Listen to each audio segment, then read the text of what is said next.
Aspiration to me, it means something to aim for, a goal, an ultimate goal that you want to achieve. It may be for yourself, for your family, for the community, or even, if it's really big enough, it might be for the country, you never know. Aspirations are important to me because it's like fulfilling your duty and like doing what you're doing something that you enjoy, and it's like a goal in life. Once you've done it, you know that you've succeeded. Aspirations are important to me because they get you organised in the future, so you're not really confused of like what you want to be when you're older. It's what you look up to and what you want to be in the future and stuff. So like say if there's like someone that is really good at something and what you want to be, then like you look up to them as a role model. My aspiration is to be a graphics designer. I want to be an entrepreneur. I want to get into the field of pharmacy or dentistry or even the status of a doctor. I would like to do something around game developing or software developing. I aspire to go to drama school and become an actress or singer.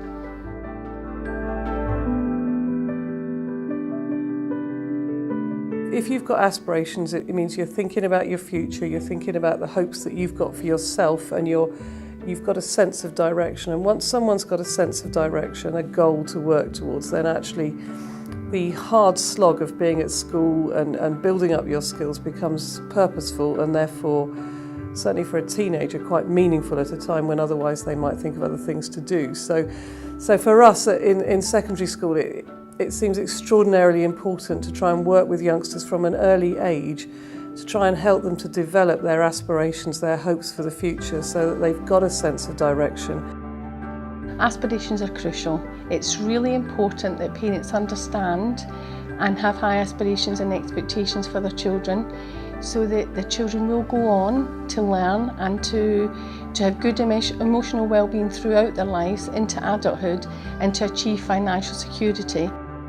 There are many ways we try and engage parents. We have the more traditional ways of kind of meeting with parents, which are parents' evenings, progress review days where students and parents come in for a meeting with a tutor and they look at the progress. But we're now trying to think about ways that we can engage parents on a more informal basis. So holding coffee mornings with a view to having a parent forum whereby parents are empowered to come in and talk about particular topics that they may be concerned about. We're making strides to trying to include parents in the planning of homework, the completion of homework, so that they feel fully involved and that students feel supported by their parents in their learning as well. I think parents are more clued on about how to help and support their children and encourage them to do better. Like the resources are there. We have to make effective partnership with the children's school and with the parents so we can fulfill our dreams. The school and my parents, they can support me and help me with my studies, and if I need help or something like that, they can help me. They need to have high aspirations but realistic aspirations, and they need to think about the process by which they can achieve their aspiration, the journey, like the rungs of a ladder. So if they're thinking about I want to be a doctor, it's no point of just want to be a doctor. You have to think about my journey starts now, hard work starts now.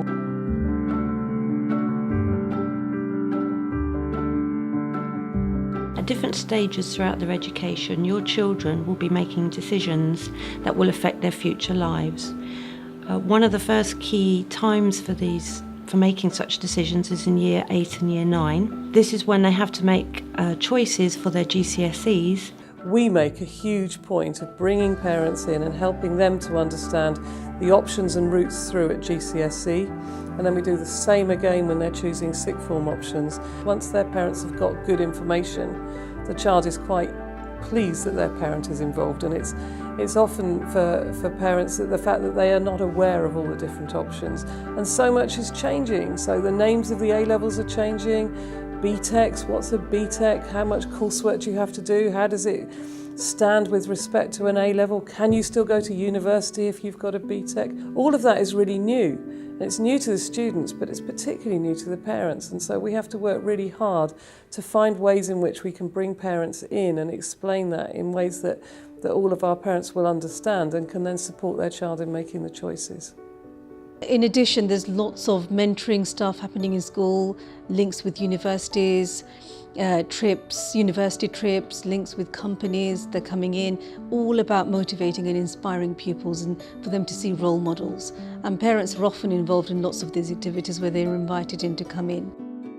For me, I think it's about becoming more independent and about believing that you can be anything you want to be. Not letting anything get in the way of that. Aspirations are important because I think as individual human beings we need that to keep us going, have a target in life, and things inspire us. That gave me the aspiration that I wanted to be a TA. I've just recently qualified as a TA and I'm working in school, so I've achieved my goal in life. Yeah, I'd like the community to come together a lot more and a lot more people get involved in courses and stuff, because I know it is scary. I didn't think I'd do it, but we get there in the end and it's a good thing to do. The aspirations I have for my children is to do well and succeed in whatever they want to do. My dream is to see my son going to university with the help of this school.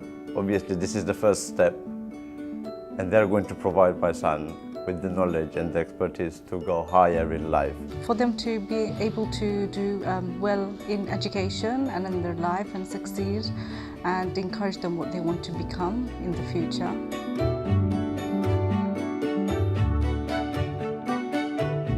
I think the main aim is to get to uni, because I want to be the first person of my family to get to uni, because I know that they do a lot of bursaries and grants now to make it easier, especially if you're first generation, to go to university. So obviously I want to go and get my degree, and then that will lead to a better job. So first step, school, good grades, college, and then uni. I want to become a writer when I'm older because I really like writing stories and I enjoy it. My aspirations are I would like to pursue a career in medicine, and hopefully I'll be able to make my family proud. My own aspiration for the community is all religions, all cultures to come together as one big group and to help out the community as well as other people. Maybe more youth club, more youth involvement with clubs and maybe extra schoolwork, older students, helping younger students within the community. I want to be mixing with people, talk to them about their different situations and what they're going through, and know their feelings. Hopefully in the near future, my generation now, I hope that we will be the future successors, the future leaders, the future MPs. If not, why can't anyone aspire to be the Prime Minister? So hopefully, these little aspirations, when they kick in the later life, that will set a whole new ground for this borough.